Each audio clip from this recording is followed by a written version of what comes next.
proyectos y consultorías en comunidades indígenas en materia de desarrollo sobre temas de historia, cultura, política y legislación, así como experiencias en educación y salud intercultural. También ha sistematizado procesos de consultas indígenas en el ámbito de la cultura, de la creación del Ministerio Indígena y del reconocimiento constitucional. Bueno, y ha participado en numerosas instancias organizativas mapuche, ¿verdad?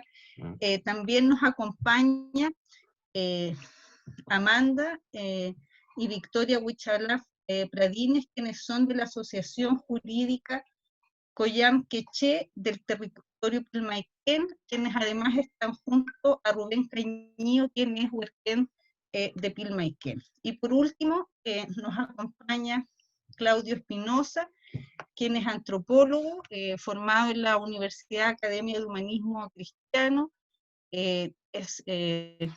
hizo un magíster y un doctorado en el CIESAS de México. Él ha investigado sobre temas de acceso de mujeres indígenas en aguas, en México, al crédito y al desarrollo de emprendimientos económicos. También ha investigado sobre, digamos, el desarrollo de un proceso político a partir del territorio de Irúa, ¿verdad?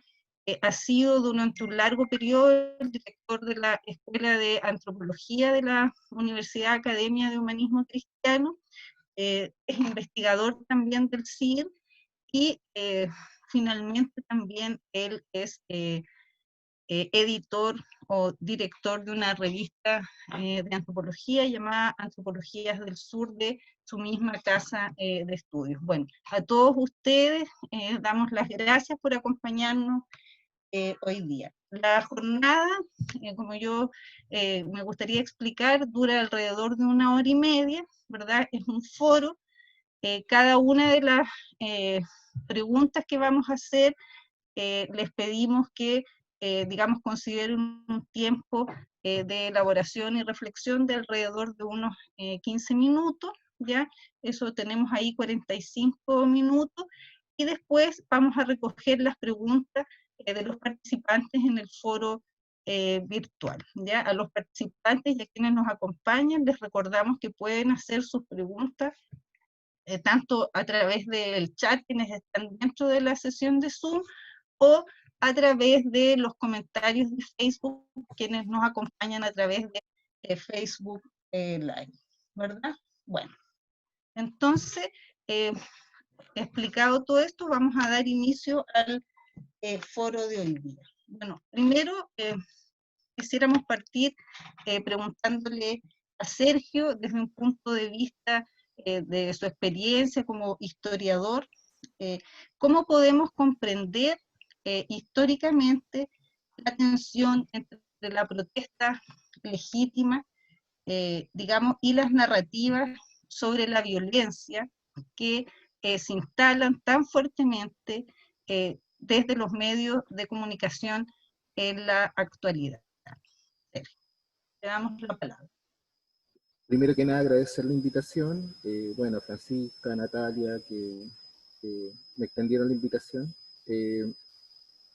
Bueno, pensar en la prensa, pensar o en los medios de comunicación y esta relación de lo legítimo o la legítima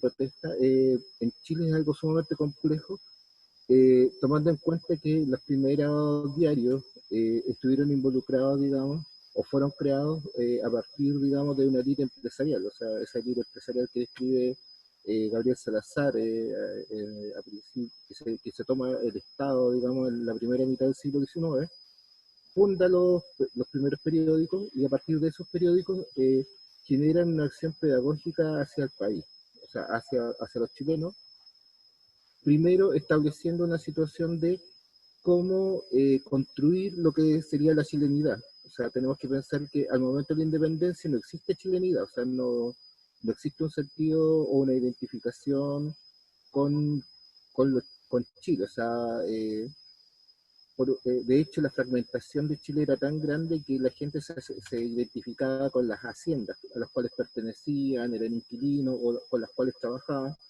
pero no existía lo que Anderson llamaría una comunidad imaginada, una comunidad, digamos, en la cual la gente se sienta partícipe de un Estado.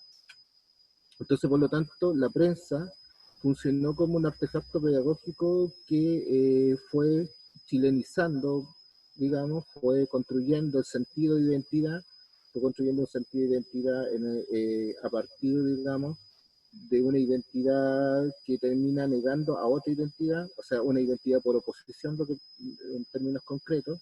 Por lo tanto, los chilenos no serían ni como los argentinos, ni como los bolivianos, cuando en ese momento todavía no, o sea, estos eran simplemente discursos, y estos discursos se van interiorizando. Entonces, por lo tanto, esta larga tradición, digamos, de no solamente transmitir información, sino modelar, digamos, pensamiento, es la que cumplen los medios de comunicación desde el siglo XIX. Entonces, por lo tanto, los medios no solamente transmiten, sino que también ideologizan. Pero esta ideología también va asumiendo nuevas situaciones en, digamos, en la cotidianidad de las personas. Es decir, en el fondo las personas van, digamos, asumiendo una ideología, porque también existe un correlato que les permita a ellos darle un sentido. A ver, ¿a qué me refiero con esto? Bueno, en pedagogía hablamos, por ejemplo, de conocimiento significativo. Ese conocimiento significativo es ese conocimiento que no solamente involucra la información, sino también involucra elementos subjetivos, como emociones, sentimientos, afectos. Entonces, por lo tanto, eh, la información genera un efecto en las personas, y ese efecto es un efecto emocional. Ese efecto emocional también permite a las personas poder comprender el mundo que les rodea. Entonces, por lo tanto, bueno, somos seres humanos gregarios, por lo tanto, al ser seres humanos gregarios, tendemos a construir agrupaciones. Entonces, en esta idea, digamos, de construir agrupaciones, estos medios de comunicación van modelando la construcción de esas agrupaciones. O sea, en términos sencillos, lo que hacen los medios de comunicación es agrupar a la gente y darle un sentido. Y ese sentido, digamos, es el sentido que la gente asume. Y eso lo asume en lo que podemos llamar el sentido común. O sea, algo, y eso se lleva incluso hasta la espontaneidad. O sea, por ejemplo, cuando ocurrió este tema del eclipse y la gente comenzó a cantar el himno nacional, o sea, ahí funcionó, digamos, este proceso, digamos, de ideologización, pero funcionó en un aspecto sumamente subjetivo que hizo activar una reacción. Entonces, por lo tanto, es una primera parte que tienen los medios de comunicación. Ahora, cuando nosotros vinculamos los medios de comunicación al conflicto mapuche, hay una situación muy parecida que tiene que ver con eh, justamente mantener una construcción identitaria de un nosotros y unos otros, y esos otros son de ciertas características. Entonces, por lo tanto, no interesa conocer al otro, sino lo que se necesita es construir una caricatura del otro. Entonces, por lo tanto, en esa situación yo hago una caricatura del otro, pero no para conocer al otro, sino para justificar mis acciones. O sea, esto ya lo había planteado en los 70 millones Stunlick. Entonces, en el fondo lo que interesa, digamos, a los medios de prensa no es que no es informar sobre los mapuches, sino que en el fondo justificar por qué se actúa como se actúa frente a los mapuches. De aquí eh, quiero llegar a un tema que es el tema de la legítimo, de lo que es legítimo. Lo que es legítimo es lo que se construye en convivencia. Nosotros podemos decir que algo es legítimo en un determinado tiempo histórico y a lo mejor en otro tiempo histórico no va a ser legítimo. Entonces, lo legítimo siempre puede cambiar, pero lo importante de esto es que lo legítimo está fundado, digamos, en la convivencia de los sujetos.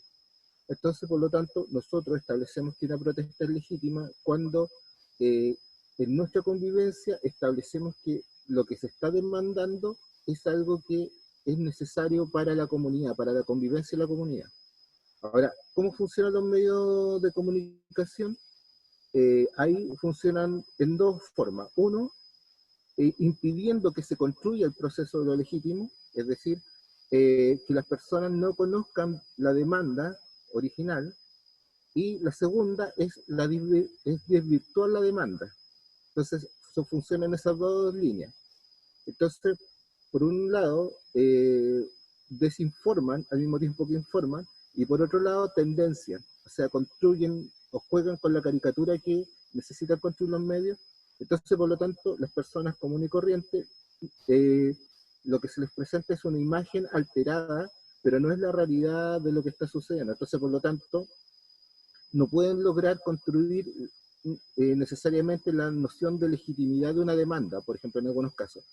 Pero cuando se construye, o sea, cuando pese a que los medios de comunicación han influido todo, pero pese a sí la sociedad construye esa idea de que esa demanda es legítima, o sea, si nosotros vemos las cifras, por ejemplo, acerca de las demandas de tierra por parte de los mapuches, estas cifras siempre han estado arriba del 50%. Entonces, cuando ocurre esa situación, entonces, por lo tanto, los medios de prensa ahí actúan ya deslegitimando la demanda. Entonces, en esa deslegitimación de la demanda se construyen caricaturas que en el fondo lo que buscan no es profundizar, sino dar una respuesta inmediata a lo que se está haciendo. Y en ese sentido, por ejemplo, siempre va a tender a ser una respuesta reduccionista, que no complejiza la situación de fondo.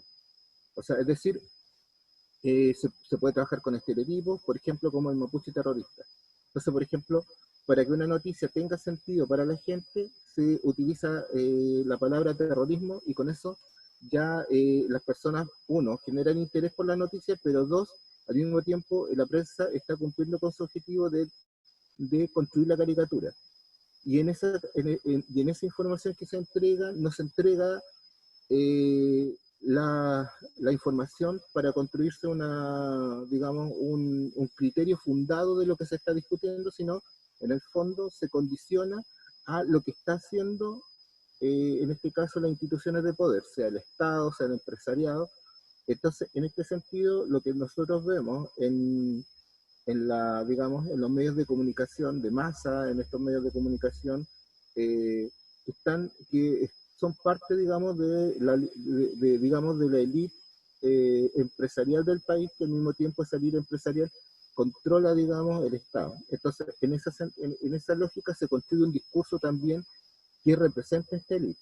Ahora, lo interesante es que los medios pueden jugar con esos discursos y pueden hacer de esos discursos un discurso un poco más progresista o tener un discurso extremadamente conservador. Entonces podemos tener medios como el Mercurio, que es un medio extremadamente conservador, a un medio más un tanto más progresista como puede ser La Tercera, por colocar un ejemplo. Pero aún así, ellos de alguna manera no logran transmitir o dar a conocer qué es la situación mapuche o cuáles son las demandas concretas. Entonces, por lo tanto, se trabaja con los imaginarios, o sea, se especula a través de lo imaginario. Entonces, y ese imaginario, como yo les mencionaba anteriormente, están articulados, digamos, a una matriz colonial que en el fondo es esta matriz identitaria, o sea, esta identidad a partir del otro, y en esta identidad a partir del otro, lo otro tiene digamos, una situación negativa, o sea, lo otro es lo que uno no quiere ser. O sea, yo no quiero que me cataloguen de mapuche, porque ser mapuche no es bueno, o sea, ser mapuche no es positivo, ser mapuche es que me asocien con puros elementos negativos. Ahora, esto era, digamos, lo que más conocía Mautaz partiendo de los 90. Hoy en día eso se ha modificado un poco, pero aún así ahí hay una situación que está funcionando, que funciona, que se articula, por ejemplo, con mensajes racistas, a lo mejor mucho más a lo mejor mucho más refinados, pero están ahí en esa idea de subordinación del otro. Ahora, en esa situación, estos medios naturalizan, digamos, elementos como el racismo incluso. Entonces, por lo tanto, al naturalizarlo, tampoco logran explicar lo que ocurre con las demandas. Entonces, por un lado, las personas no, o sea, saben que en un momento Chile ocupó el territorio mapuche, saben que les quitaron la tierra a los mapuches, pero al interior de ellos no saben cómo se dio la dinámica. O sea, la mayoría de las personas piensan que los mapuches nunca han optado por el Estado de Derecho, por ejemplo. O sea, ¿por qué? Porque se desconoce de que, por ejemplo, cuando se hace un reportaje de una comunidad no se muestra, por ejemplo, una carpeta administrativa a donde, por ejemplo, una comunidad X ha estado, digamos, ha pasado por una cantidad de juicios desde los años 31 hasta la actualidad por un tema de tierra. O sea, esos procesos no se muestran. Entonces, solamente se reduce y ¿por qué? Porque la otra función de los medios de comunicación no es mostrar una visión diacrónica, es decir, no es mostrar el proceso en la larga duración. Lo que han hecho los medios de prensa ligados al capital es justamente mostrarlo sincrónico, o sea, el hecho puntual, la quema de camiones, el supuesto atentado de una quema de casa. Entonces, por lo tanto, nos llevan a discutir elementos sumamente sincrónicos, muchas veces totalmente descontextualizados, y por lo tanto las personas no tienen un criterio con el cual evaluar si la demanda es legítima o no. Entonces ahí está el juego, digamos, de los medios de comunicación. Frente a eso se han generado medios alternativos, pero esos medios alternativos no poseen el capital ni la infraestructura para llegar a todos los chilenos. Entonces, por ejemplo, tenemos a Mapo Express por más de 20 años, tenemos ahora Radio Curruf, tenemos una serie de redes que tratan de informar, pero no logran vencer lo que los mismos comunicadores han llamado el cerco comunicacional. Entonces, por lo tanto, este cerco comunicacional está funcionando ahí, pero la mayoría de las personas no lo logran ver. ¿Por qué? Porque en las dinámicas de su cotidiano no están preocupados, y eso es lo otro, en la dinámica de su cotidiano no están preocupados de ver a estos medios alternativos. O sea, una persona que trabaja todo el día, cuando ve noticias, quiere ver noticias por un rato para informarse en términos muy generales. Entonces tampoco hay una voluntad muchas veces de la persona común y corriente de informarse un poco más allá y de buscar esta otra alternativa. Entonces esta otra alternativa solamente se da en espacios como estos y también de gente que tiene una sensibilidad social. Pero lamentablemente esa sensibilidad social no es cultivada, y no es cultivada también porque estos medios de prensa tampoco logran o no quieren que se cultive. Entonces, esa es la situación actual. Bueno, muchas gracias, Sergio. Creo que se han vertido elementos muy importantes e interesantes para comprender por qué, digamos, como tú dices, los medios de comunicación monopólicos o de la élite tienen una fijación y un énfasis con el tema de la violencia, ¿verdad?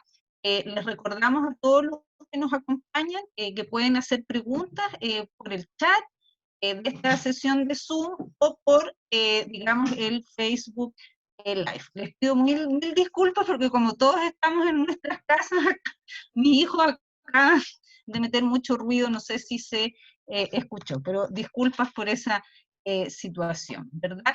Bueno, vamos a seguir con nuestro foro, entonces, este tercer foro del Colegio de Antropólogos sobre, o sea, sobre resistencia y legítima protesta. En honor también y respeto a los compañeros que no había nombrado yo, nuestro segundo foro abordó los temas de justicia, pero justo ahí tuve un momento que no me acordé, pero después lo recordé, así que también quisiera decir eso. Bueno, vamos a seguir ahora, vamos a dar entonces la palabra a Amanda, a Victoria, ¿verdad? O Violeta, ya tengo una confusión con el nombre, así que también, y a Rubén, que son del territorio de Pilmaiquén, ¿verdad? Entonces, bueno, primero yo creo que si brevemente quisiéramos pedirle que expliquen, digamos, la situación que se vive en el río Pilmaiquén, ¿verdad? Que está hoy día también amenazado por otra industria extractivista que tenemos en Chile, que es la de la energía. Y la pregunta que quisiéramos más específicamente hacerles a ustedes es cuáles son como las estrategias de negociación que ustedes han desarrollado, digamos, para, digamos, oponerse a la instalación de esta central hidroeléctrica en el río Pilmaiquén. Adelante. Amanda y Violeta la mía. Amanda y Violeta, ya sé que... Amanda y Violeta. Sí. Bueno, en primer lugar, agradecer la invitación a nuestras comunidades defensoras del río Pilmaiquén, Marimari Compuché, Marimari Compulamien, Quiñe Poyen Chalín. Un saludo muy afectuoso a todas las personas asistentes a este foro, y agradecer también esta vitrina que tenemos hoy día de romper el cerco comunicacional de los medios oficiales de información, ¿no es cierto? Bueno, nuestro territorio es un territorio que carga con un alto valor cultural en torno fundamentalmente a la ribera del río Pilmaiquén.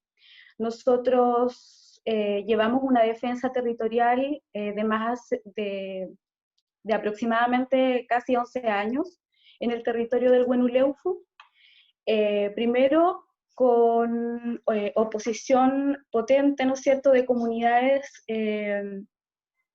debido a la invasión de proyectos hidroeléctricos que venían fundamentalmente del Estado de Chile, y en la actualidad nos vemos amenazados por proyectos hidroeléctricos de capitales noruegos.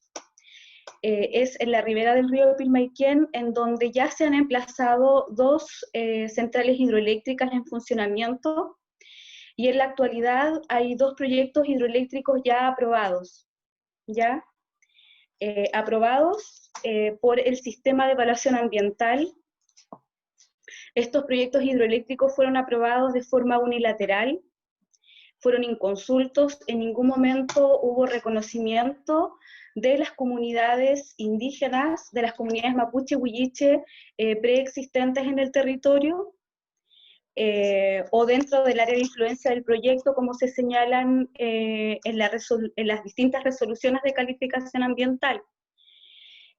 Para nosotros la ribera del río Pilmaiquén constituye, como decía, un territorio sagrado debido a la existencia de espíritus protectores que nosotros los llamamos Ñemmapu. Principalmente nosotros reivindicamos la existencia del Ñemmapu Quintuantu.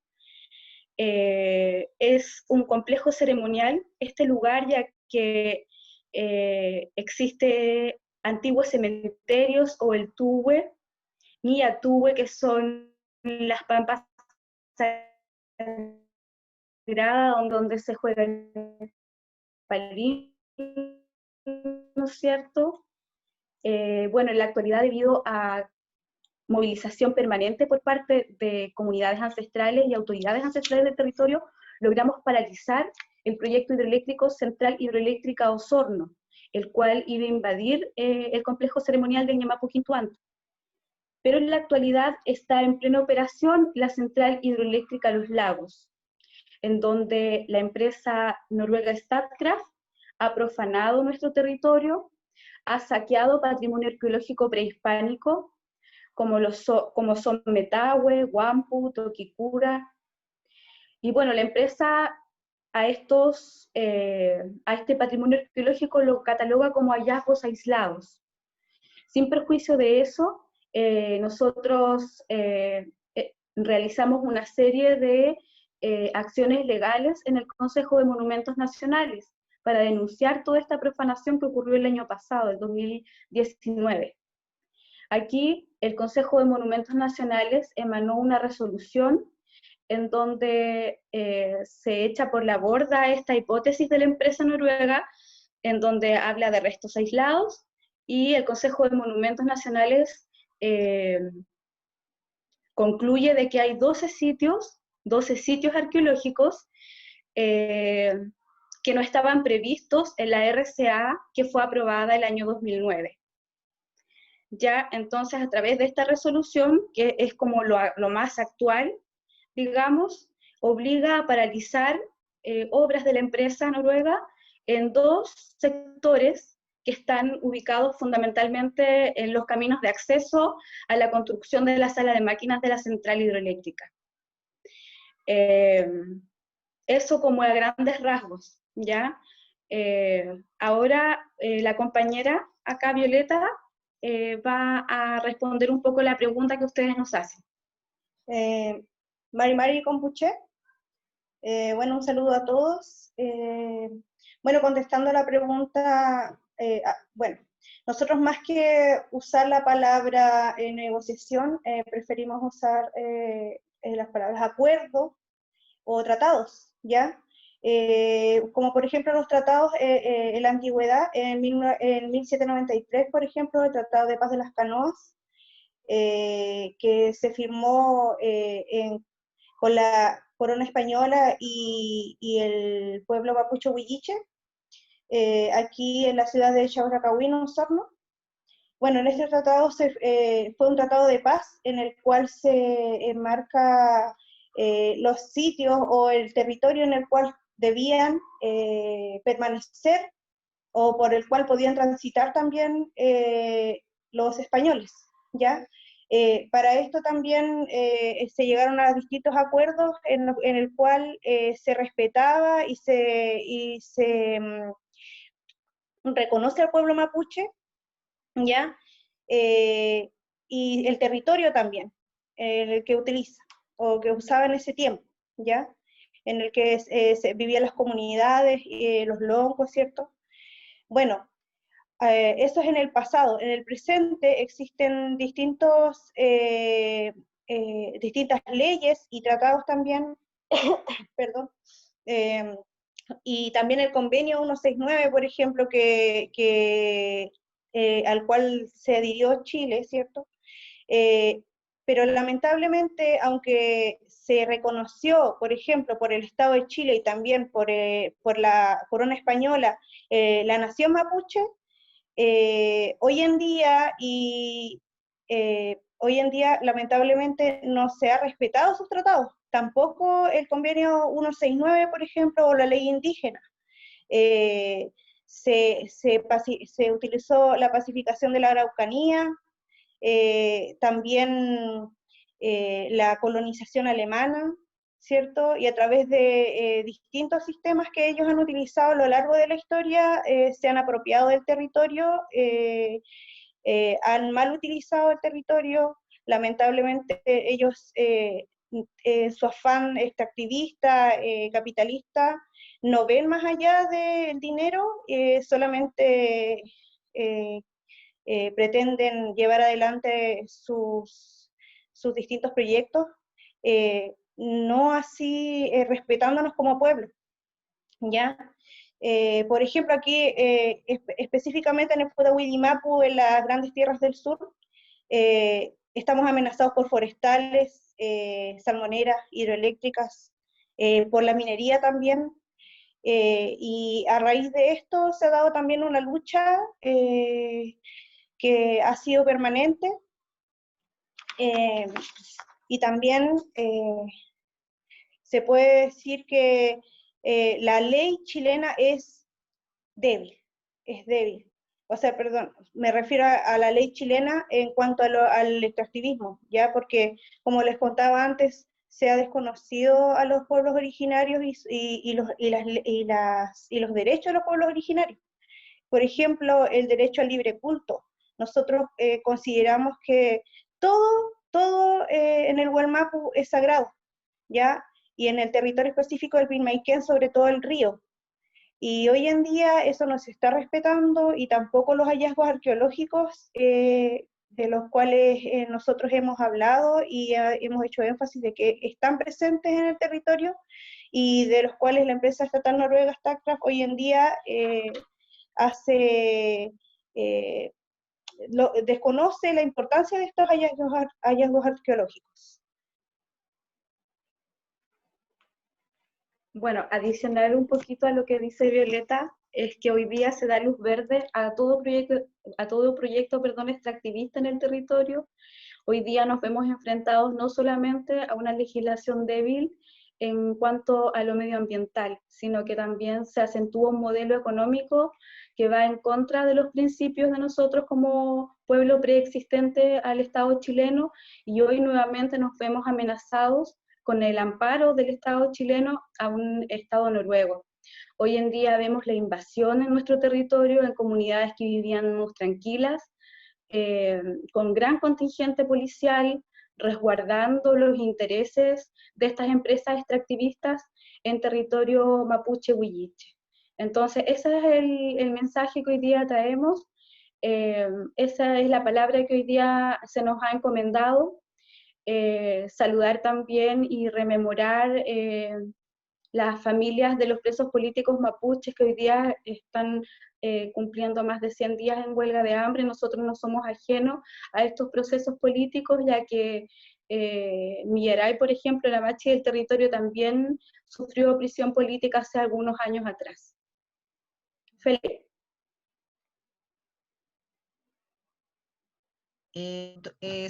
Rubén Canillo, ¿quiere decir algunas palabras?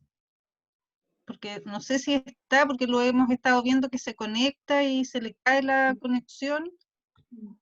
Parece que ahora no... Bueno, lo dejamos para más adelante, entonces si él puede conectarse, porque hemos estado viendo, como digo, que se conecta y después parece que no tiene, que también a mí me pasó recién, que se cae mucho la conexión.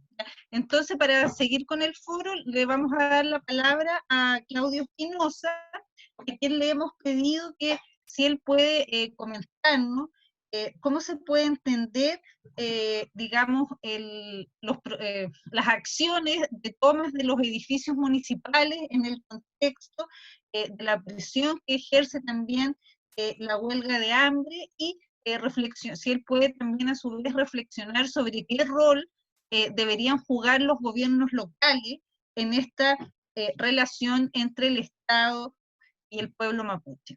Claudio. Bueno, ¿me escuchan bien? Sí, porque tuve problemas de señal y ya no alcancé a escuchar la última parte de la intervención de Violeta. Quisiera partir agradeciendo la invitación al colegio y a la Comisión de Derechos Humanos.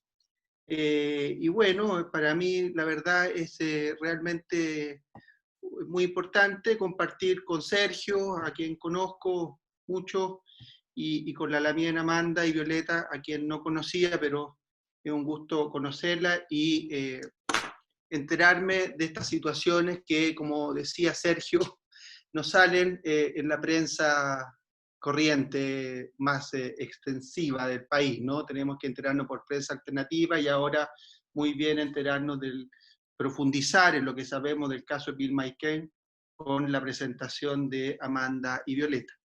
Bueno, yo para contestar a lo que me pregunta María Elena, es que lo primero que yo diría que hay que establecer es que este tipo de acciones, este tipo de protestas, como la toma de municipios, los cortes de carretera, etcétera, por la sociedad civil y entre ellos el caso de comunidades o asociaciones, o dirigentes o personas común y corriente pertenecientes al pueblo mapuche, hay que inscribirlas dentro de un escenario que es bastante evidente, ¿no? Y se trata de un escenario donde abunda un tipo de violencia oculta, un tipo de violencia que es negada, y que es lo que se ha denominado la violencia sistémica o la violencia estructural, que es una violencia que genera y es a la vez consecuencia de la enorme desigualdad de la sociedad en la que vivimos, ¿no? Además, se trata, este sistema en el cual se inscriben estas acciones, de un sistema que niega la posibilidad, o da muy pocas posibilidades, para que los actores que se sienten perjudicados al interior de este sistema puedan expresar su malestar o sus propuestas para modificar dicho escenario, ¿no?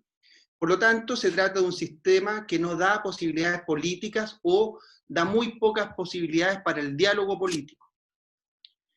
Entonces, en este país, donde hay numerosos sectores excluidos, no escuchados, y entre ellos quizá los menos escuchados son las y los mapuche, y en este escenario, digamos, donde no existe esa posibilidad política de diálogo, y tal cual ocurrió y lo podemos recordar porque está aquí a la vuelta de la esquina, en el 18 de octubre, el mensaje que quieren transmitir aquellas personas, aquellos grupos, aquellos sectores que quieren dialogar pero que no son escuchados, es a través de un único camino posible. Es decir, al cerrársele las puertas del diálogo político, hay solamente un camino, o parece haber un solo camino para ser escuchado.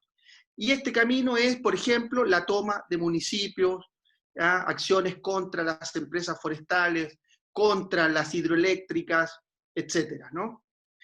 Y entonces se trata de un mensaje que envían, ¿ya? Que se envía, y un mensaje sobre el cual no existe mucha reflexión por parte de la prensa, del gobierno, las autoridades oficiales, ¿no?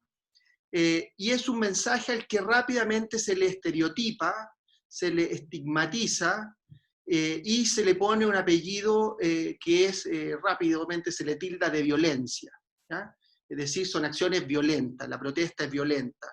Lo vimos en el 18 de octubre en todo el país, y lo hemos visto durante décadas, quienes hemos estado atentos a eso en la Araucanía, ¿ya? Entonces, este tema de la violencia o de la calificación de violento a ciertas acciones de determinados actores, me parece que es importante porque este tipo de acciones es rápidamente criminalizado, y lo que se logra transmitir, como tal cual lo señala Sergio, es que en la Araucanía o más al sur, etcétera, se generan una serie de acciones violentas. Esa es la noticia. Y que los responsables de estas acciones son mapuche, ¿ya? Y ese es el titular del diario, ¿ya? Pero yo creo, y esta es la idea de este conversatorio, ¿no?, que hay que cuestionarse ese titular, ¿no? El titular del diario tiene que ser cuestionado, y hay que tratar de profundizar, de escudriñar bajo ese estereotipo y esa estigmatización que acompaña este tipo de acciones, ¿no? Entonces, cuando uno ve que rápidamente se nomina un tipo de acción, un tipo de sujeto, un tipo de demanda como violenta, en ese mismo instante se le excluye de las fronteras de la racionalidad, ¿ya? Se le saca, se le asocia a gente perversa o irracional, bárbaros, etcétera, se le expulsa de los civilizados, ¿no? Sin embargo, hay que trascender esa estereotipación para tratar de comprender lo que está detrás de este tipo de acciones, ¿no? Porque esta estereotipación, además de no permitir la comprensión, excluye todos los elementos que permiten comprender la generación de ese tipo de acciones, ¿no? Entonces, como primera cuestión, yo diría, hay que tratar de entender lo que está detrás de aquello que se califica como violencia. Y es necesario entenderla porque la violencia, en general, es una manifestación humana y que ha acompañado toda la historia de la humanidad, nos guste o no, ¿ya?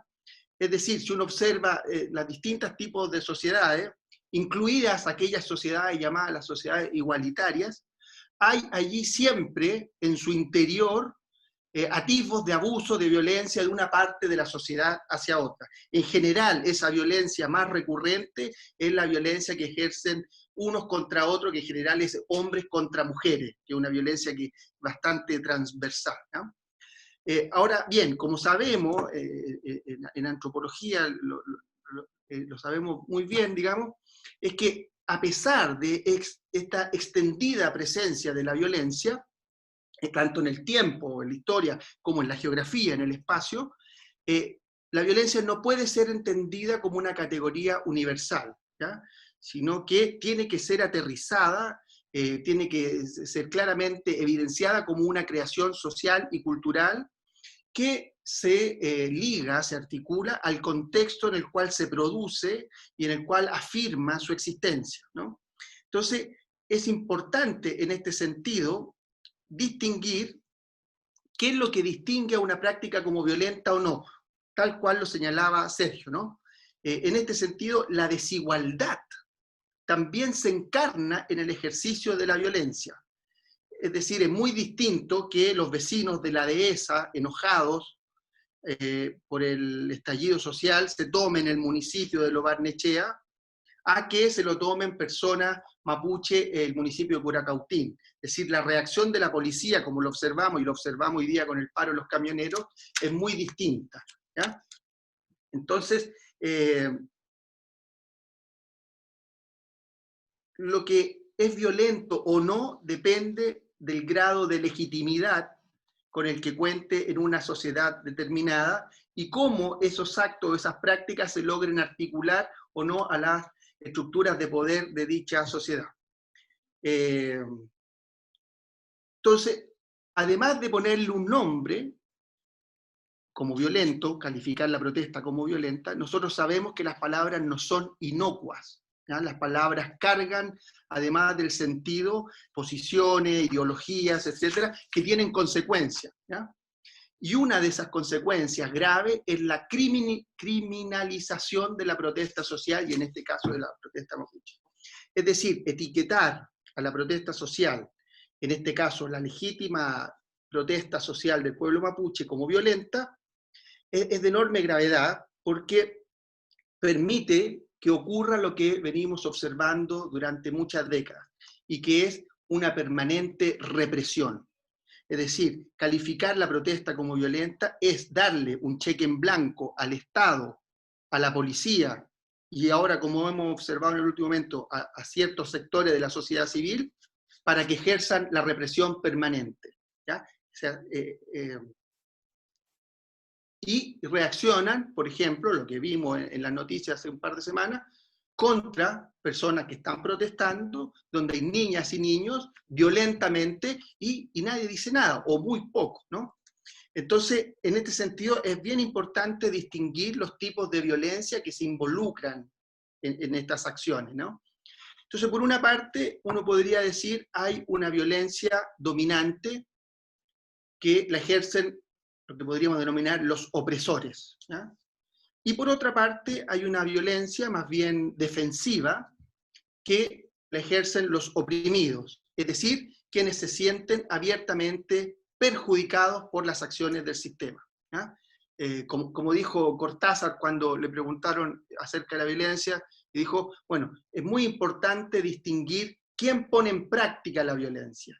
Si acaso son los que provocan la miseria o son los que luchan contra ella. Entonces esa idea me parece que es interesante tenerla aquí sobre la mesa, ¿no?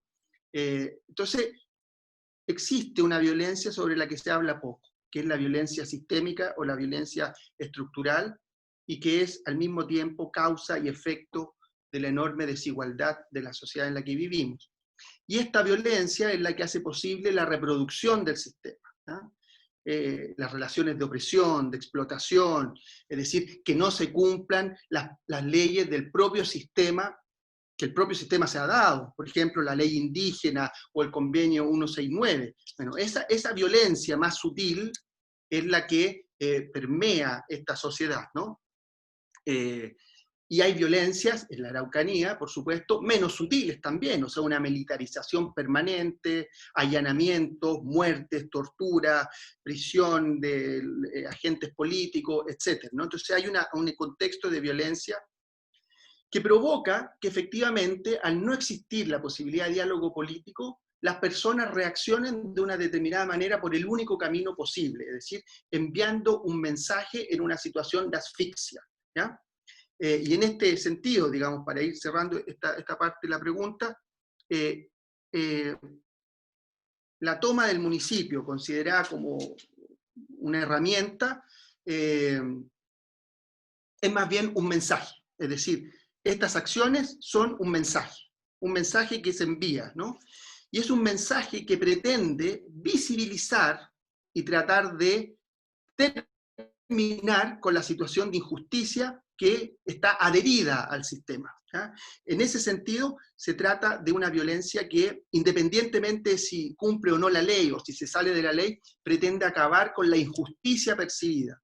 En este sentido, digamos, como decía Benjamin, se trata de una violencia emancipatoria, ¿ya? Que busca resolver esta situación. Y es muy interesante porque la violencia que hemos visto, ¿ya?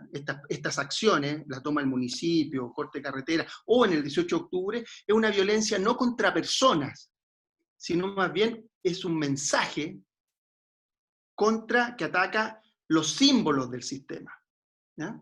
Y en este sentido, la toma de los municipios es muy interesante porque es muy simbólica.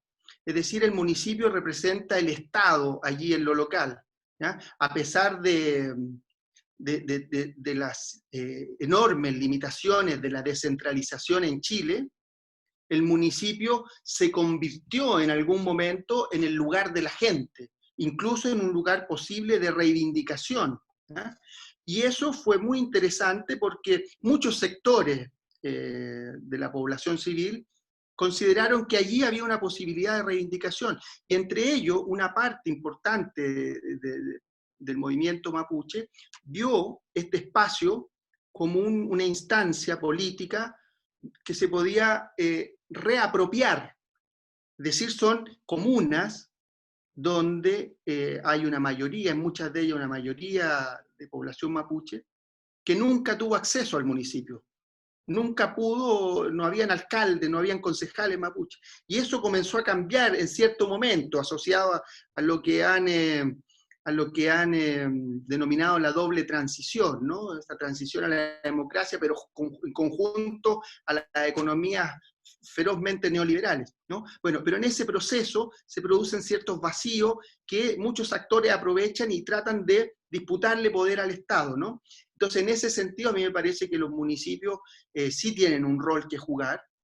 A mí me parece que hay un caso emblemático en Chile, que es el caso del municipio de Tirúa, donde el alcalde Adolfo Villabura, a partir de 1996, y un poco antes, a partir de 1992, ha colaborado, ha liderado un proceso político extraordinario, donde se han producido un montón de elementos que uno podría decir que ha abierto la política o el espacio político a personas que antes estaban excluidas, ¿ya? Entre ellos, por supuesto, la población mapuche de Tirúa, que es mayoría, pero, ¿ya? Y se han producido también inversiones en las relaciones de poder, se ha producido un acercamiento del municipio a las comunidades, un acceso de las comunidades al municipio. Imaginen ustedes que, por ejemplo, en ese municipio de 6 o 7 autoridades que son, 6 concejales y un alcalde, 6 son mapuche, ¿ya? Y tienen cierta relación con los territorios, los subterritorios de la comuna. Entonces allí hay un trabajo interesante que hacer. En el tema del COVID-19, últimamente los municipios han tenido un rol extraordinario, es decir, los gobiernos locales deberían ser fortalecidos en esa relación estrecha que tienen con la población local. Es decir, hay una apertura hacia la diversidad, independientemente del lugar donde se encuentre, debería haber, y eso es lo que se busca con la descentralización, que en Chile lamentablemente no ha ocurrido, ¿no? Pero a pesar de ello, hay ciertos actores que han logrado desafiar esos límites y han profundizado en sistemas de democracias locales, ¿no?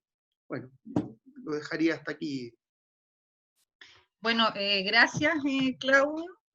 Bueno, les recordamos a todos los que nos acompañan y las que nos acompañan que pueden hacer preguntas en el chat de Zoom y en el chat de Facebook. El tema sobre el que estamos hoy día conversando es resistencia y legítima protesta. Hemos escuchado las exposiciones de Sergio Canqueo, Amanda y Violeta.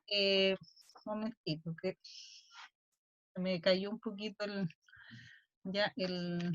Huichalaf, ¿verdad? No sé si Rubén, Rubén, ¿cómo está? Ahí lo vemos. Le vamos a dar entonces la palabra en este segundo, ¿verdad? Y de Claudio Espinosa. Rubén, ¿está por ahí o se nos... parece que... Rubén, ¿Aló? ahí lo vemos. ¿Cómo está usted? Bueno, bien. mire, bueno, queríamos terminar esta ronda de preguntas, dándole el espacio que usted no pudo tomarse porque no se le había, parece, caído la conexión. A todos nos ha pasado indistintamente en este rato que llevamos. Bueno, la pregunta que les hicimos a ustedes tenía que ver con la situación de el río Pilmaiquén y las formas en que han abordado este proceso con el Estado y con las empresas hidroeléctricas chilenas y ahora noruegas que están involucradas, digamos, en estos procesos extractivistas en el río. Bueno, sí, bueno, Mari, a toda Mari. la gente que está conectada en este momento, a las Lamien, Amanda y Violeta, por ayudarme también en el tema de la conexión, igual pedir disculpas a la gente que está conectada, porque había tenido pequeños problemas de conexión, y porque yo no uso el Zoom, utilizo el Team, así que no sabía muy bien ocuparlo. Bueno, mi nombre, como decía, es Rubén Cañío. Soy uno de los voceros de las comunidades de los locos en resistencia al río Pilmaiquén. Y bueno, lo que usted decía, o lo que también han planteado las lamienes, es la larga lucha que en nuestro territorio y nuestras comunidades, en todo lo que es, que es Carimayín y las comunidades que están aledañas al río Pilmaiquén, han llevado todo este tiempo, desde el 2006, desde el 2011 hasta la fecha.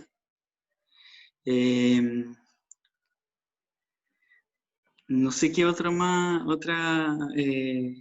lo que plantearon las lamienes antes, o lo que Claro, lo que ustedes pasa es quieren que saber. estamos reflexionando, digamos, de alguna manera, todas las personas que ya han expuesto hemos conversado, digamos, sobre esta tensión permanente que hay respecto de expresar su opinión, defender sus territorios, digamos, en general eso, y, digamos, la respuesta que se da más institucionalizada, que es perseguir y criminalizar y etiquetar todas las acciones como violentas para deslegitimarlas finalmente, ¿verdad? Entonces, con respecto a esos procesos, nos gustaría, no sé si ustedes nos pueden contar, porque usted acaba de decir, digamos, que son un conjunto de los que están en resistencia contra estos procesos, específicamente cómo ustedes entablan estos procesos de resistencia y qué reflexión hacen respecto de el uso de distintas formas de protesta. Primero, nosotros los basamos en todo lo que lleva el tema de la cosmovisión de nuestro pueblo, en la creencia antigua que nuestra gente, nuestros padres, nuestros abuelos en este caso, nos han venido enseñando por generaciones y generaciones de jóvenes, qué sé yo, o sea, de nuestra cosmovisión, de lo que es nuestra identidad al final, nuestra identidad espiritual, nuestra identidad como jóvenes o como territorio también. Y eso ha pasado y ha venido calando hondo dentro de todo lo que es la actualidad, o lo que está viviendo hoy día nuestro pueblo, y cómo lo estamos viviendo nosotros, y cómo hoy día tenemos este problema en las comunidades.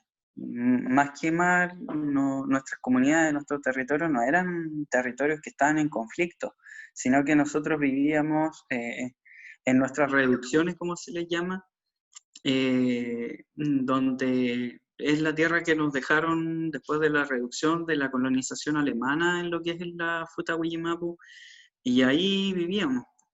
No han habido recuperaciones de tierra hasta el 2011, no había nada de eso, y de un día para otro llega una empresa y llega como a conversar con las personas, con la gente que era dirigente.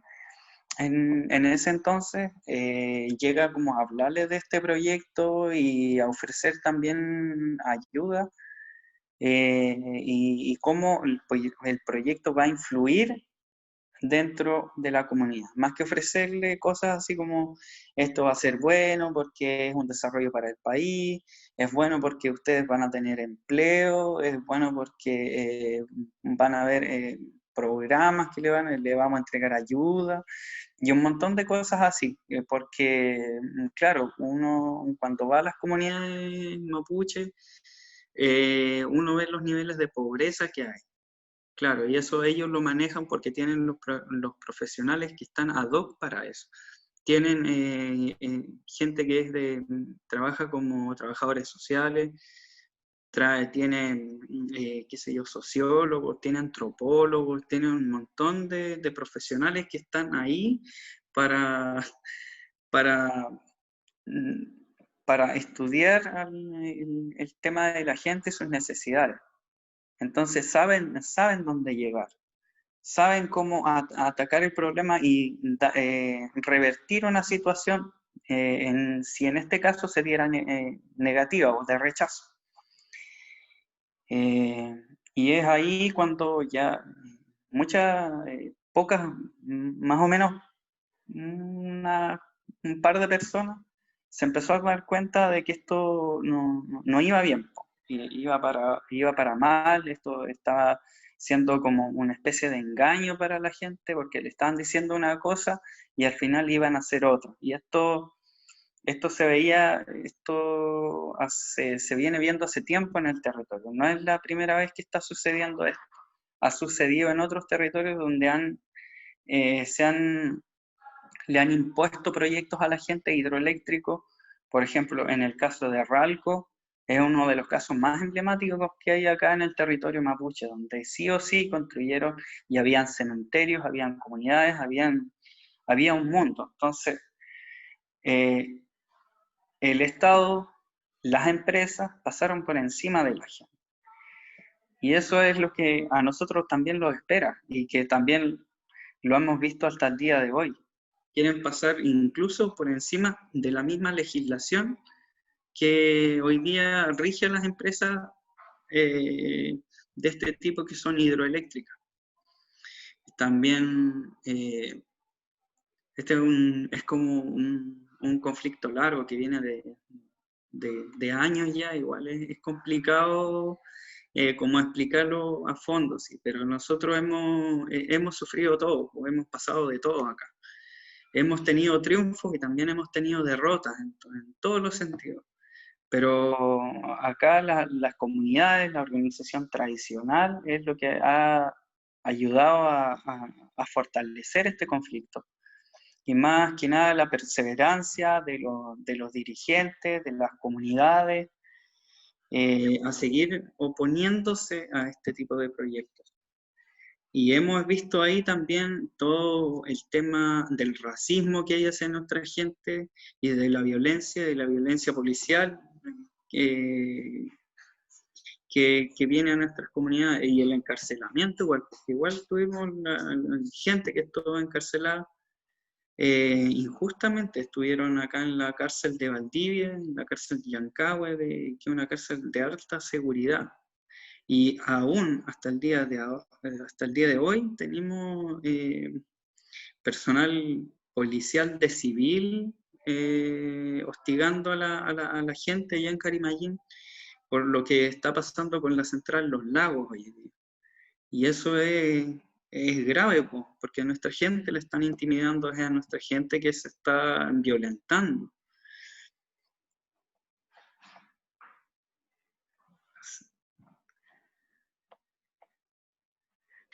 Muchas gracias, Rubén. Bueno, abrimos una sección de preguntas. Recordamos a quienes nos acompañan que nos pueden mandar preguntas para los panelistas, ¿verdad? Vía chat. Bueno, lo primero, le pediría también, bueno, ahí está, a Sergio, que no lo veía, pero ahora lo veo, que conecte su cámara para esta sección de preguntas. Tal vez, Sergio, lo vamos a hacerte partir contigo, haciéndote una pregunta, digamos. Claudio Espinosa, bueno, ha hecho una exposición, digamos, donde ha finalmente también explicado que, digamos, la posición de quien ejerce, la, entre comillas, violencia no es neutral, sino que es lo que finalmente permite calificar y adjetivar las acciones, ¿verdad?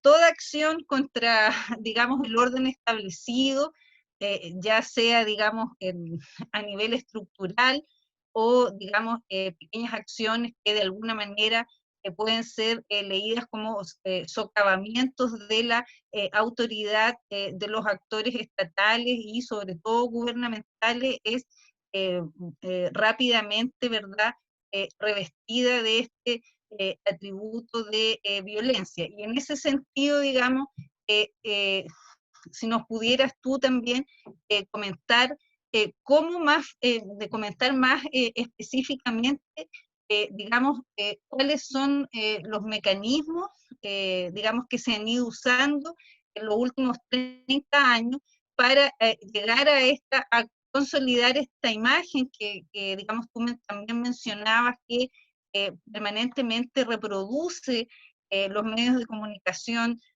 oficiales y de la élite, digamos, en este cerco informativo que tú también mencionabas que existe, digamos que, digamos, de los que se valen estos medios para construir esta imagen en especial, digamos, de que el Wallmapu es una zona violenta, producto de las formas de protesta de las comunidades. Digamos que en los años 90, y para terminar mi pregunta, si uno leía las editoriales del Mercurio y las cartas al director del Mercurio, era muy recurrente la idea de una guerra, ¿verdad? Un poco eso. Sí. Hay algo muy interesante porque lo que permite la prensa es justamente agendar, digamos, los puntos de discusión de la política pública. Y esto es sumamente importante. Había, si nosotros miramos, por ejemplo, la prensa del siglo XIX, podemos llegar a la conclusión de que muy poca gente leía, y es verdad, muy poca gente leía, pero el diario se transformó en un objeto del saber. O sea, lo que está impreso en un diario es saber. O sea, y tiene esa valoración para los sujetos, aunque no sepan leer. Entonces, por lo tanto, todo lo publicable, digamos, tenía esa aura de saber. Es por eso que, por ejemplo, una de las primeras tareas que hacen los anarquistas, digamos, los socialistas, es crear periódico obrero, como una contrapedagogía, digamos, a esta situación. Y de hecho, en el caso del pueblo mapuche, Huerto Panguilef también trató de crear un medio de comunicación mapuche, entendiendo que los medios de comunicación van construyendo esta imagen. Y en torno a la violencia, por ejemplo, si nosotros observamos, por ejemplo, si observamos los casos de la primera huelga de hambre en el 2006, por ejemplo, donde estuvo Patricia Roncoso, los medios de prensa comenzaron a entregar información en el día 60 y tanto.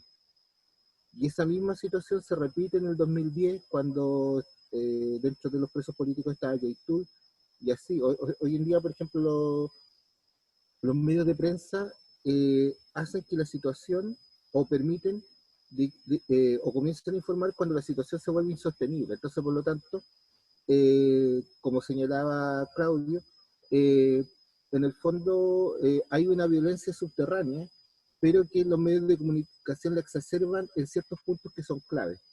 Entonces, por ejemplo, ya cuando hay un desgaste del movimiento mapuche en estos procesos de huelga, la prensa comienza recién a colocar el tema, digamos, en la palestra, y a partir de ahí funciona como una agenda ya cuando el Estado ya ha pensado cómo ir resolviendo el problema. Entonces, por lo tanto, hay una suerte de colaboración frente, digamos, a cómo tratar un problema de orden público. O sea, no se busca transparentar qué es lo que está ocurriendo. En esos 60 días no se informa nada. Después de los 60 días se informa. Entonces, claro, eso le da una ventaja al gobierno frente a la ciudadanía. Entonces, por lo tanto, esa situación es aprovechada. En segundo lugar, la violencia con la cual funciona o sea, por otro lado, los medios de comunicación administran la violencia simbólica. Y eso es sumamente interesante. La administración de la violencia simbólica es un poder, digamos. ¿Por qué? Porque yo a partir de ahí puedo nombrar a un otro y puedo establecer categorías, puedo jugar con los estereotipos de ese otro. Y en el caso de los medios de comunicación no tengo una situación de equilibrio que me haga corregir esa situación. Aunque yo esté equivocado, no tengo un elemento de equilibrio porque los medios de comunicación de masa no se guían, digamos, por un control social.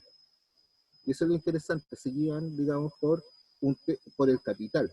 Entonces, al guiarse por el capital, su foco de influencia no está realmente en las personas, sino está en la capacidad de cuánto pueden cubrir a partir de sus medios, con sus tecnologías y todo eso. Entonces ahí no funciona un control social, el control social termina siendo una especie de espejismo. O sea, entonces por lo tanto al no existir contrapeso, la noticia termina siendo creíble.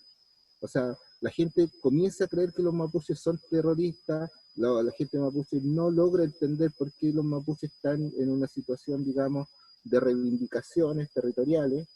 O sea, todos esos elementos que son necesarios discutir en un foro abierto, por decirlo así,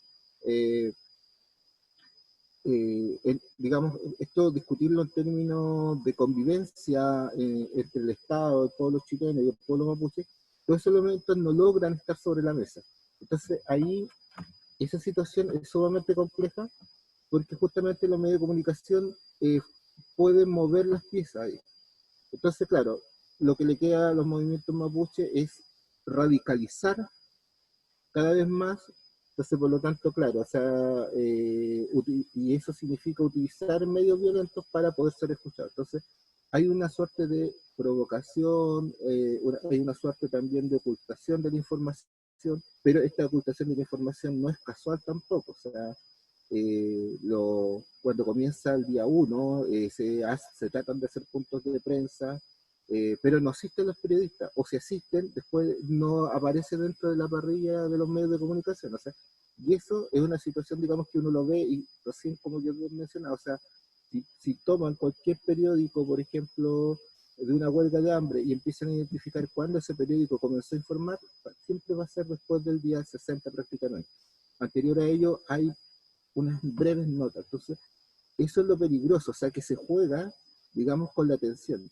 Y para finalizar muy rapidito, hay una situación muy compleja en la Araucanía, y sobre todo en la región, en los territorios que están al sur del Biobío, y básicamente son bolsones de pobreza.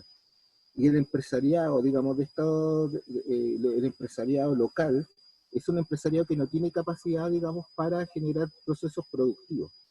O sea, en el fondo es lo que los economistas llaman zonas perdedoras. Entonces, el conflicto también ha permitido que, por ejemplo, estos empresarios que no tienen mayor influencia en términos económicos, porque la economía la mueve el Estado, se transformen en voceros. Entonces tenemos a la multigremiaria de la Araucanía, tenemos a los camioneros, y son sujetos que no tienen ninguna legitimidad social, pero gracias a la prensa, gracias a la situación de conflicto, se transforman en actores, digamos, y su voz puede ser escuchada. O sea, en el fondo sirve como una plataforma para que estos sujetos tengan voz, y por otro lado permite que el Estado anuncie medidas, digamos, de inversión pública. Entonces, en esta lógica, hay una situación muy concreta, que en el fondo el conflicto termina siendo súper funcional al Estado para dinamizar una economía de consumo dentro de estos territorios, dentro del Biobío hacia el sur. Entonces, si nosotros vemos quiénes generan la mayor cantidad de dinero para que la gente consuma, no es el empresariado local, sino que es el Estado, a través de los bonos, a través de las inyecciones de proyectos.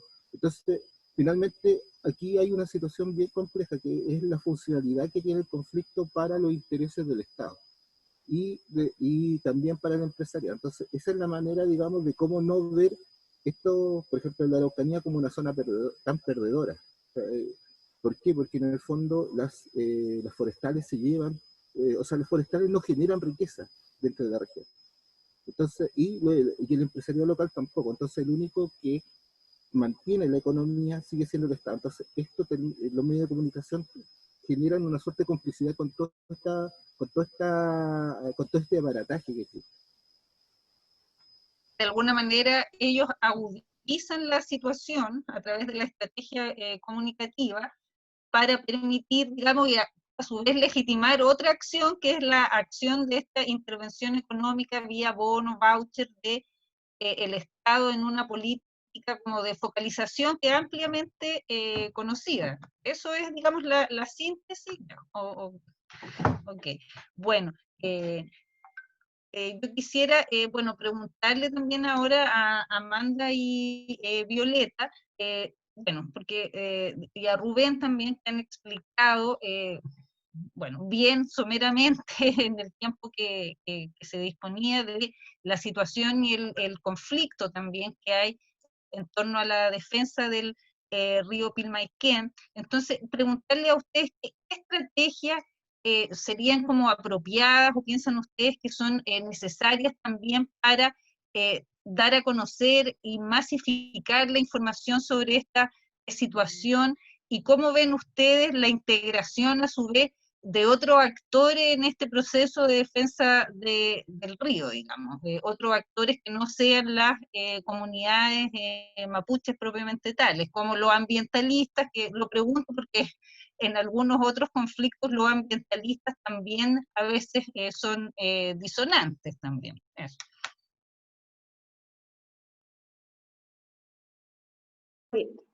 Bueno, nosotros, como para romper un poco el cerco comunicacional, porque acá la empresa hidroeléctrica tiene comprados, por ejemplo, varios medios de comunicación para un lavado de imagen, ¿ya? Ellos constantemente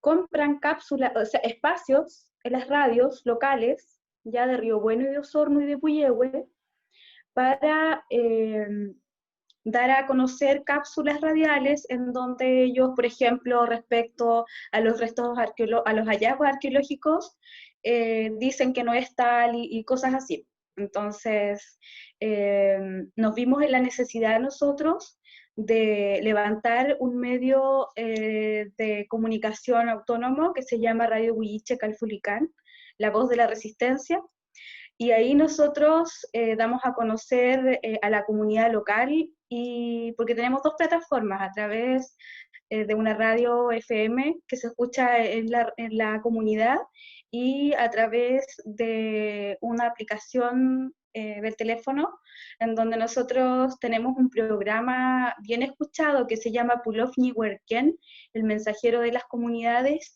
y ahí damos a conocer todo las acciones legales, por ejemplo, que hemos realizado en las diferentes instancias. Por ejemplo, hemos denunciado a esta empresa a la Superintendencia de Medio Ambiente, al Consejo de Monumentos Nacionales, porque no hay que olvidar que ahora el Consejo de Monumentos evacuó una resolución que va enfocada más que nada a la protección de nuestro patrimonio arqueológico, pero fue producto de una denuncia que nosotros hicimos en Santiago el año pasado.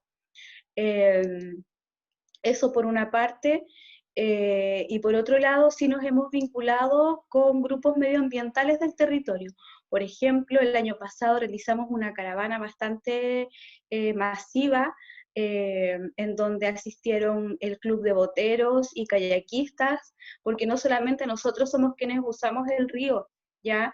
Nosotros más que nada levantamos la voz porque éramos las personas directamente afectadas. Pero también existe hoy en día una alta aceptación por parte de diferentes agrupaciones del territorio, principalmente de Río Bueno. es aquí, en esta instancia, en octubre más o menos, fueron, como le decía, un grupo de kayakistas desde Panguipulli, Los Lagos, hasta Puyehue, Río Bueno. Entonces, en esa oportunidad nosotros realizamos una manifestación bastante grande, hubo una bajada en el río Pilmaiquén hasta el sector de Traful más o menos, en donde participaron todas estas organizaciones. Entonces, en la actualidad nosotros realizamos una apelación al Tribunal Ambiental en Santiago y estamos próximos a tener una audiencia en el tribunal en octubre, en donde pedimos la caducidad de la RCA debido a que estos hallazgos arqueológicos no previstos no figuraban en su permiso ambiental. No sé si respondo a la pregunta. Sí, muchas gracias. Bueno, les recordamos que por favor envíen sus preguntas a este panel que trata sobre resistencia y legítima protesta en el contexto del llamado conflicto mapuche, ¿verdad? En digamos, todas las exposiciones han mostrado que hay una amplia variedad de estrategias y dispositivos a usar para plantear los puntos, estructurar acciones de resistencia y de protesta, tanto contra el Estado como contra para, digamos, denunciar las acciones también que articulan agentes privados, vamos a decir, ¿verdad? Entonces también pueden preguntar ustedes sobre estos temas, ¿verdad? Yo quisiera preguntarle a Claudio, aprovechando en este momento, digamos que por ejemplo, en las 4 exposiciones que hemos escuchado, se ha dado cuenta de una variedad de estos dispositivos que, digamos, operan a nivel estructural, a nivel simbólico y también subjetivo, ¿verdad? Y tú mismo de alguna manera expusiste que la violencia es también una construcción sociocultural. Esto, digamos, para también dar cuenta del hecho que su sentido y su significado no es inamovible ni inmutable, sino que debe ser analizado a su vez en el contexto mucho más específico donde las acciones se articulan, ¿verdad? Entonces, en ese sentido también, bueno, y tú mismo mencionaste el tema de los camioneros, que como yo también decía al principio, es un tema que estuvo sucediendo, de hecho no sé si continúa, porque la última vez que prendí las noticias sí se continuaba sucediendo, ¿verdad?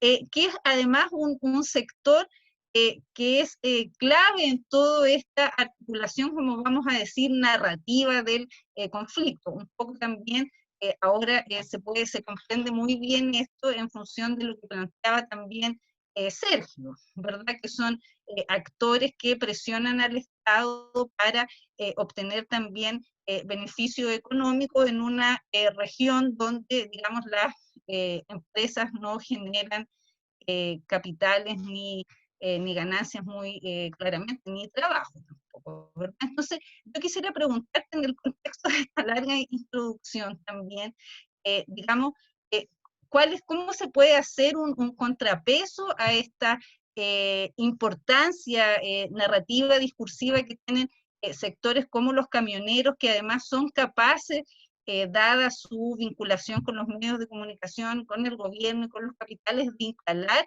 narrativas muy específicas respecto de las acciones de protesta de las comunidades y que tienen esta capacidad entonces de transformar ya no solo en violentas estas acciones, sino catalogarlas de manera mucho más compleja, ¿verdad? Eso por un lado, y por otro lado también preguntarte, porque digamos, a mi juicio existe un último nivel en el que uno puede comprender estas acciones de violencia, que es, digamos, esta violencia naturalizada, que es cuando ya, digamos, no nos sorprendemos y no tenemos una capacidad de distancia para poder observar las acciones como, digamos, a las que son sometidas grupos específicos. En el fondo no vemos esa violencia, un poco como mencionaba Sergio, empezamos a ver las huelgas de hambre al día 60, digamos, ¿ya? En ese sentido, hay muchas situaciones que no vemos, digamos, que ejercen el Estado y los grupos dominantes contra las comunidades que no vemos, ¿verdad? Que no vemos, no solo porque no sepamos, sino porque ya, digamos, estamos de alguna manera como sociedad adormecidos frente a muchas de estas formas de violencia también, y de represión, por así decirlo. No sé si se comprendió, pero... Sí, sí, sí, claro, se comprendió. Tenemos como para 3 horas más, sí, pero, pero es una muy interesante pregunta. Bueno, hay varios puntos, ¿no? Yo creo que hay un libro de Bauman, ¿no? Que se llama En busca de la política, y parte señalando una disyuntiva fatal, ¿no? Dice, parece ser que hoy día, en el estado del mundo en que estamos, tenemos 2 cosas y 2 ideas, 2 constataciones que parecen muy contradictorias. Una es que la humanidad parece haber alcanzado la libertad, ¿ya? O sea, parece, ¿no? Entre comillas. ¿Y qué tipo de libertad? Bueno, eso es cuestionable, pero existe esa idea. Pero por otra parte, existe la idea, dice Bauman, que no podemos hacer mucho con esa libertad. Es decir, no podemos cambiar muchas cuestiones porque, tal cual lo señalas tu manera, pareciera que hay un sistema orquestado que es tremendamente fuerte, parece muy coherente, bien orquestado, y que es muy difícil cambiar, ¿no? Es decir, los poderosos se nos aparecen por todas partes y es muy difícil ganarles, ¿no? Digamos, por ejemplo, esto que la ley indígena hoy día no pueda servir para lo de Pilmaiquén, ¿no? Se supone que la ley indígena protege. En el caso de Ralco fue algo muy parecido, pero si uno escarba, muchos dirigentes en los 80 pelearon, lucharon y consiguieron una ley indígena, ¿ya? Esa tiene cierto valor. Una ley que no existía, ¿no? Y detuvo varios procesos y promovió otros procesos. Pero parece que eso no alcanza, y así sucesivamente, ¿no? Pareciera que es muy difícil, ¿ya? Y entonces hay una serie de resistencias, ¿ya? Más sutiles, ¿ya? Como, no sé, un poco lo que habla James Scott, ¿no? Digamos, hay una serie de violencia, la violencia de el arte del, ¿cómo se llama? El arte de la resistencia, de los dominados, algo así, no me acuerdo bien cómo se llama el libro, y muestra un montón de resistencia, pero una de las críticas que se le hizo fue decir, bueno, sí, está bien, son cientos de resistencia, pero que no logran modificar el grueso, ¿no? Es decir, la estructura esta de dominación, de explotación, de abuso, etcétera, se sigue reproduciendo, ¿ya? Y a veces creemos que es así. De hecho, la gente que no va a votar dice, no voy a cambiar nada con esto, ¿no? El sistema se reproduce a sí mismo, etc. Sin embargo, hay experiencia interesante y que se le puede doblar un poquito la mano. Y no tan solo resistencia simbólica. Yo conozco relativamente el caso de Tirúa, ¿no? De un gobierno local en manos de un dirigente mapuche, que Adolfo Millabur, y ahí se han producido cosas interesantes y a través de lo electoral, que sabemos que hay ciertos sectores que no creen que se pueda lograr algo por ahí, y a veces tienen mucha razón, ¿no? Y allí se produjeron cosas bastante interesantes, como un empoderamiento de la comunidad mapuche. Hay varias tesis de la Natalia Caniguán, de la Héctor Montero, bueno, se me olvidan los nombres de la otra chica, y que hicieron en distintos municipios y muestran cómo, por ejemplo, en esos municipios se observa un cambio en la autoestima de las personas mapuches, ¿no? O sea, gente que estaba excluida, digamos. O sea, yo me acuerdo en Tirúa el año 92, había lugares casi como del apartheid sudafricano, donde los mapuches no entraban, ¿ya? Y esa situación se modificó hoy día completamente, ¿no? Hay una inversión de lugar. Pero además de eso hay otras cuestiones que parecen estructurales.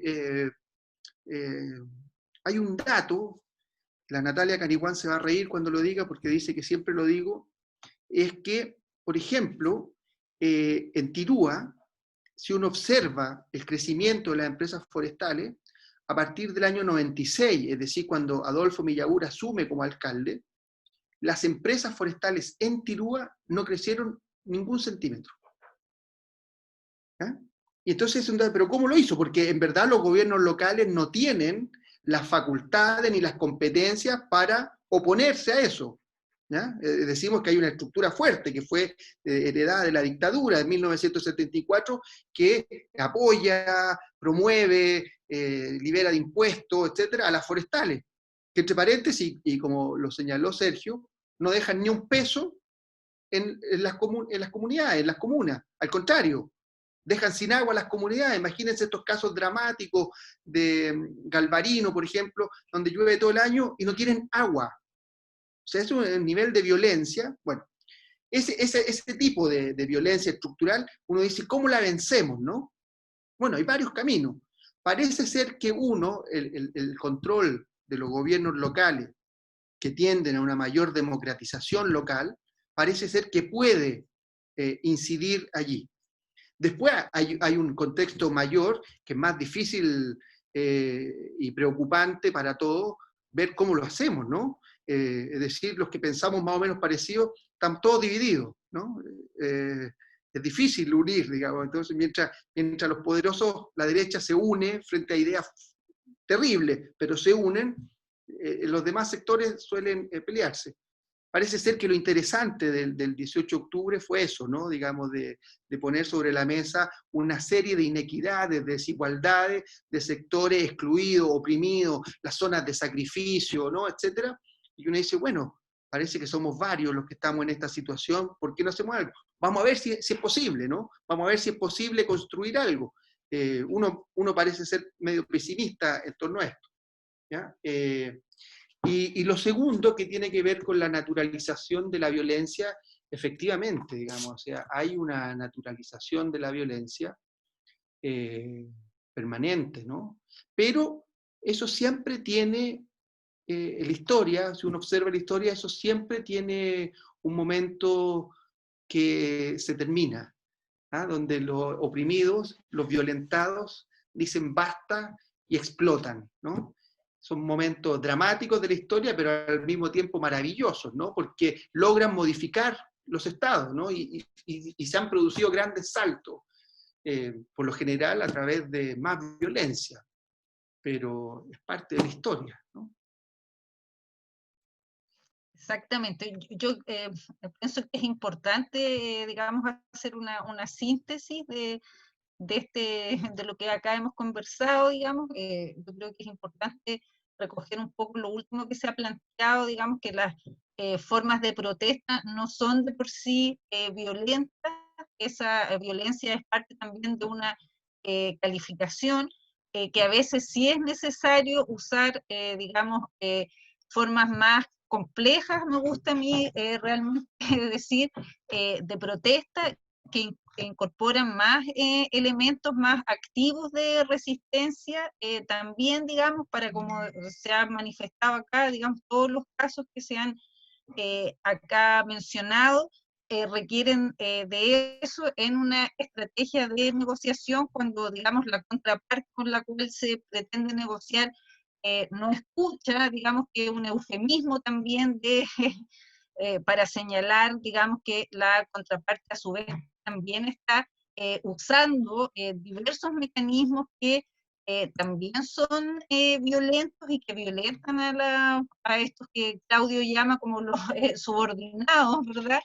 Entonces, que es un juego y una negociación permanente, ¿verdad? Esto en el contexto chileno es bastante relevante, porque como también todos han mencionado, no hay medios de comunicación alternativos que le puedan hacer el peso a los medios de comunicación de los cuales dispone el empresariado y la élite chilena, que son grandes productores de contenido simbólico y narrativo respecto de la calificación de los actores sociales diversos movilizados que están en una disputa también de poder, de acceso a veces a bienes y servicios sociales, a veces de acceso a condiciones que permitan su resguardo económico, social, cultural y político, ¿verdad?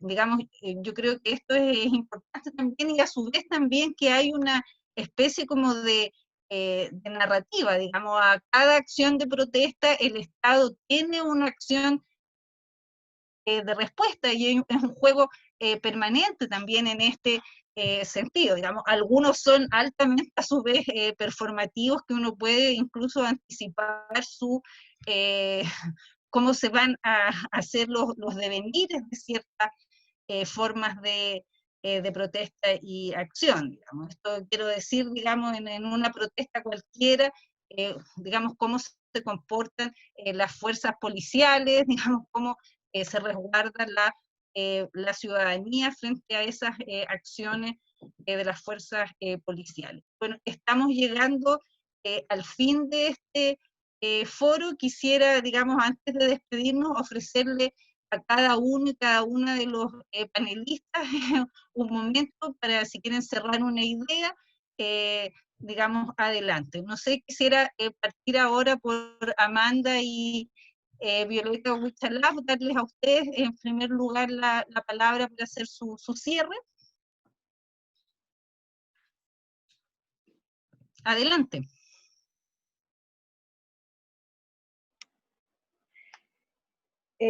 Bueno, agradecemos la oportunidad, ¿cierto?, de participar, y también de toda la información que nos entregaron, que es muy importante en UTRAM, la conversación que se dio aquí.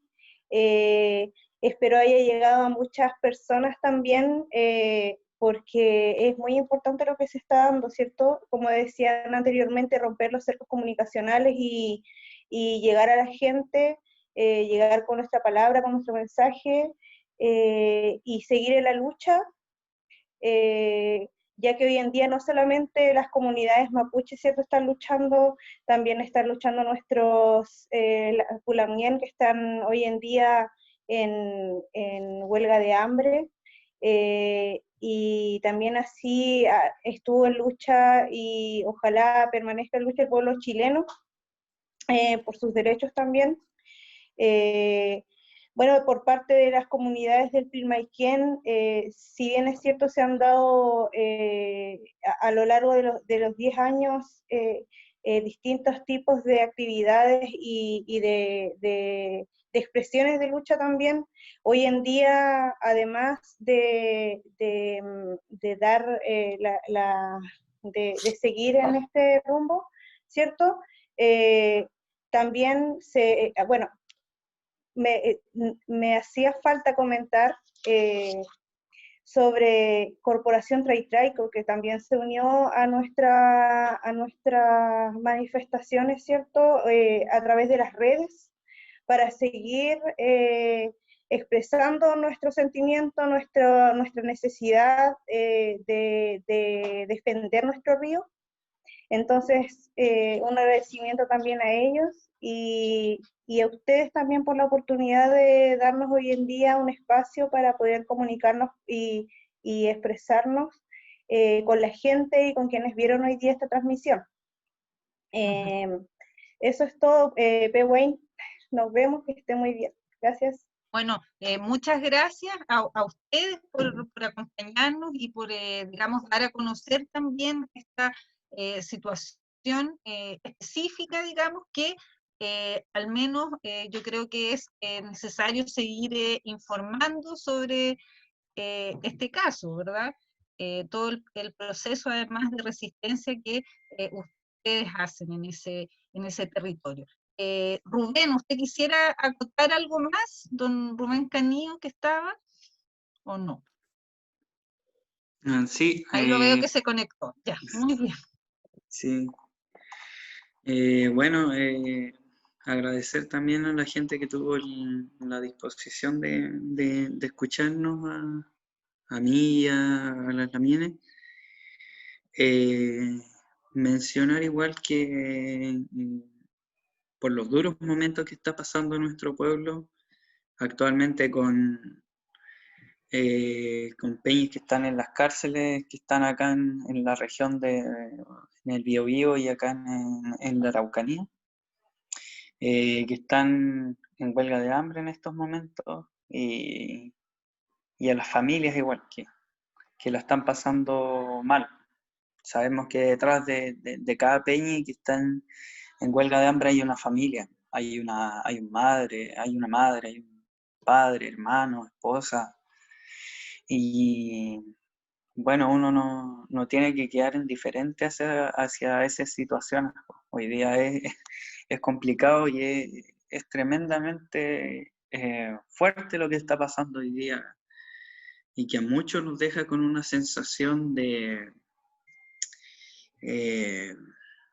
tristeza, de frustración, de no poder hacer más por nuestra gente.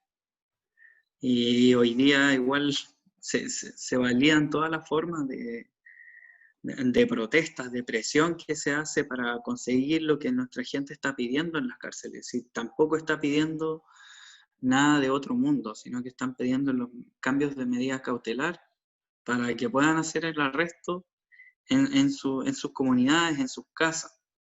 Entonces eso es algo accesible, se los dan qué sé yo, a asesinos, a delincuentes, y no se lo pueden dar a nuestra gente, que nuestra gente está ahí precisamente por defender los derechos de un pueblo, los derechos territoriales y políticos que a nosotros los mapuches nos pertenecen acá en este territorio y que por años se ha defendido. Entonces eso es lo que están defendiendo también nuestra gente allá en el norte, y nosotros también lo estamos haciendo acá en el sur, contra las inversiones, como se le dice. Sí, contra las inversiones. Allá son las forestales, como nos decía un Peñi que expuso anteriormente. Acá se está viendo todo el tema de las energéticas, que son las hidroeléctricas y los parques eólicos también. Y así como también la gente de nuestras comunidades igual ha ido a parar a la cárcel por defender ese mismo derecho a vivir mejor, a buscar una mejor vida para nuestra gente, para nuestras futuras generaciones.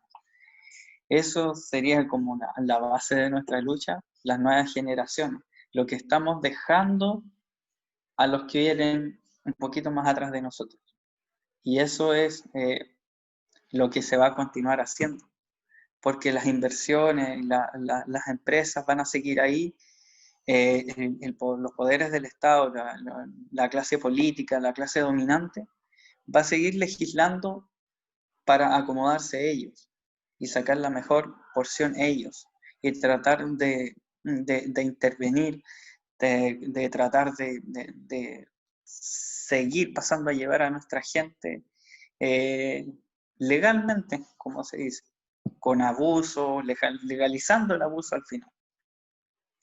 Y al final, ¿quién es lo que pagamos? El costo somos nosotros, la gente de las comunidades, que queda sin agua, que queda sin acceso al recurso hídrico, que queda con menos tierra, porque se va también terminando el bosque nativo, y la subsistencia en el campo o en las áreas rurales se va haciendo cada vez más complicado. Y eso sería. Bueno, Gracias también por escuchar. muchas gracias, Sergio Canío. Damos la palabra ahora a, perdón, Rubén Canío, perdón, me confundió el nombre. Doy la palabra ahora a Sergio Canío para hacer una síntesis, un cierre. Sí, bueno, los medios de comunicación, digamos, el empresariado, siempre van a jugar con la emocionalidad de las personas. O sea, más que informar, más que buscar una explicación racional, buscan jugar con las emocionalidades. Y como estamos jugando con las emocionalidades, una de las emocionalidades que siempre juegan es el miedo, el terror, y justamente ese miedo y el terror son los que son las bases, digamos, con las cuales se alimentan otras manifestaciones como el racismo. O sea, el racismo, la xenofobia, se alimenta, digamos, del miedo hacia el otro. O sea, breve, el diario Austral, por ejemplo, entre 1931 a 1960 publicaba que, por ejemplo, las comunidades iban a cercar a los pueblos y los iban a matar. Entonces se llama eso los cinturones suicidas. Entonces, ¿por qué? Porque el mapuche, como era flojo, no iba a haber tierra productiva y todo eso, entonces, por lo tanto, las necesidades alimentarias no iban a estar cubiertas. O sea, la historia demostró que eso era totalmente falso, pero la editorial, o sea, uno puede revisar gran parte del diario Austral sobre la editorial y buscar el tema de los cinturones suicidas y están ahí. E incluso es más, o sea, en el estudio de la Corfo en los años 60, esto se instala también como concepto, el concepto de cinturones suicidas para las comunidades indígenas, con lo cual se da una legitimación a una mirada racista hacia el mapuche. Entonces, por lo tanto, esa emocionalidad con la que juegan los medios de comunicación siempre va a estar presente. Entonces, una forma es la lectura crítica a los medios de comunicación, que tiene que ser permanente. Tenemos que generar un mayor espacio para los medios de comunicación alternativa. Estos medios de comunicación alternativa son, digamos, un pilar fundamental como para ir sistematizando nuestras ideas, pensamientos, y también de esa manera contribuir una esperanza, porque lo que hacen los medios de comunicación masiva es justamente dejarnos sin esperanza. Entonces, en el fondo, en la desesperación, en la desesperanza es cuando salen opiniones como, ¿para qué voy a hacer esto si siempre todo va a seguir igual? Entonces, eso es algo que también fomenta mucho los medios de comunicación masivos, o sea, la desesperanza, que finalmente más vale salvarse uno solo que pensar en la sociedad. Entonces, justamente, los medios de comunicación alternativa sirven hoy como un soporte para construir comunidad virtual por último, pero nos sirven para construir esta idea de comunidad y esa noción gregaria que tiene el ser humano, en la cual nosotros nos congregamos, nosotros podemos construir nuevas utopías, se hace justamente en estos espacios, o sea, son justamente estos espacios de discusión que tenemos ahora, justamente estas transmisiones que se están haciendo ahora, las que nos permiten identificar que no estamos solos, que no somos personas que estamos solos por el mundo, sino que todavía existe esperanza porque hay un otro que está pensando igual que yo. Entonces, estos medios de comunicación alternativa son, digamos, una parte fundamental y los tenemos que aprovechar estratégicamente para articularnos y no dividirnos, atomizarnos, porque justamente lo que hace el modelo neoliberal es, y ese es su triunfo, que es atomizar a la sociedad a través de la identidad. Hoy día tenemos identidad para todos, y esas identidades son identidades no dialogantes. Hoy en día los medios de comunicación alternativos nos pueden permitir construir identidades dialogantes. Y esas identidades dialogantes no se marcan por el consumo, sino se marcan por la interacción. Entonces creo que es ahí lo importante, o donde debemos colocar nuestras fichas, en el sentido para construir una mayor legitimidad hacia nuestras demandas, no solamente para nosotros, sino para que las personas lo puedan entender y comprender, que eso es lo fundamental. Eso, gracias. Muchas gracias, Sergio. Por último, Claudio, te ofrezco la palabra también. Bueno, mira, simplemente agradecer la posibilidad de conversar en este foro, de escuchar a Sergio, que lo leo siempre, lo que escribe, que es muy interesante. Y bueno, escuchar a la Lamiana Amanda y Violeta y al Peñi Canío, digamos, muy interesante. Carita. Y, perdón, que justo vino mi hija con algunas cositas a hacer, pero estamos bien. Que yo creo que es algo interesante lo que dijo el Peñi Rubén Canío, que estas empresas compran radios, compran los medios de comunicaciones, tienen trabajadores sociales, y dijo algo, que tienen también antropólogos, ¿no? Y saben llegar a las comunidades.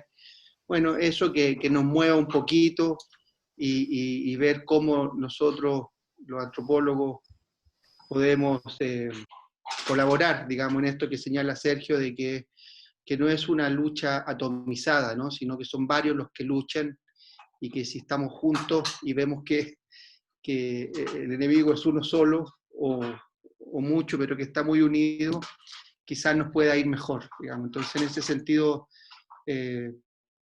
removernos un poco y reafirmar esta idea antigua, pero que cobra vigencia del compromiso que debe tener el quehacer antropológico, ¿no? Digamos, el compromiso con los que luchan y bueno, expresar toda la solidaridad con las Lamien y el Peñi que están ahí luchando, con los presos políticos mapuche y también, muy especialmente, con el otro encierro, ¿no? Digamos, los presos políticos del 18 de octubre, muchos cabros jóvenes, digamos, que están ahí presos en condiciones miserables, y simplemente por luchar por cuestiones legítimas, ¿no? Así que eso, y agradecer la invitación. Bueno, agradecemos a Claudio Espinosa, antropólogo, académico de la Universidad Academia de Humanismo Cristiano, a Sergio Canqueo, historiador mapuche, estudiante del doctorado de Ciencias Sociales de la UFRO, investigador del CIR, a Amanda y Violeta Huichalaf y Rubén Canío, ya se me armó una confusión, perdón, a Rubén Canío, digamos, del territorio y de las organizaciones de defensa del río Pilmaiquén. Les agradecemos a ustedes por acompañarnos, por aceptar esta invitación del Colegio de Antropólogos. Recuerden ustedes que ustedes pueden conocer sobre el Colegio de Antropólogos en la página web, que es colegioantropólogos.cl, o escribir a colegioantropólogoschile@gmail.com si es que quieren conocer más sobre las actividades del colegio y sobre todo si es que ustedes quieren integrarse a esta organización. Digamos que, como dijo Claudio, es muy importante que entre los antropólogos y las antropólogas también nos observemos mutuamente sobre nuestros quehaceres, ¿verdad? Bueno, agradecemos una vez más a todos y todas los que nos acompañaron y el próximo jueves, en este mismo horario, nos encontramos en un próximo foro. Buenas noches. Chao, gracias.